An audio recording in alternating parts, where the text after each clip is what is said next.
بسم الله الرحمن الرحيم. أهلا وسهلا ومركله حل عصب iyo waliba barnaamijkeeni madasha qoyska. barnaamijka madasha qoysku waa barnaamij ka baxa telefishinka SBC. barnaamijkaas oo falanqeeya arrimaha qoyska iyo bulshada. barnaamijkaas oo aan wada daadihinayno telefishinka SBC wuxuuna ka koobnaan doonaa weydiimo iyo talo bixin.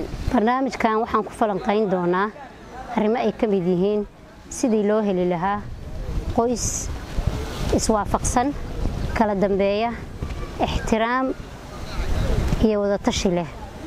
waxaan kale ku falanqeyn doonaa waa maxay masayr, maxaa keena masayrku ma wax dabiici ah baa masayrku goormuu noqdaa xanuun u baahan in la daweeyo.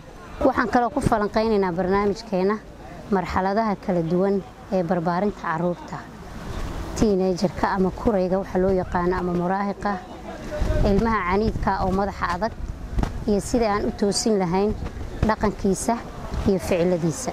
waxaan kale ku falanqeynaynaa barnaamijka sidii loo heli lahaa xiriir wanaagsan oo ka dhaxeeya waalidka iyo ilmaha. xiriirkaas oo ku dheehan jacayl, ixtiraam iyo isqadarin. magacaygu waa Leyla Cabdulaahi Axmed. waxaan ahay la taliye barbaarinta ubadka iyo hagida qoyska.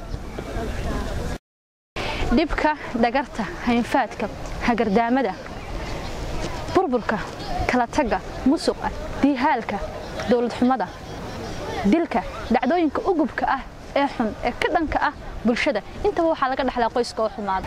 haddii uu qoysku xumaado waxa xumaata bulshada. haddii ay bulshada xumaatana macal asaf waxa duma qaranka. Leyla Cabdulaahi Axmed waa khabiir ku xeel dheer arrimaha qoyska iyo waliba barbaarinta ubadka sidoo kale iyo diraasaadka islaamka. waxayna inoo noqon doontaa martida joogtada ah ee barnaamijkeena madasha qoyska. ha moogaan madasha qoyska.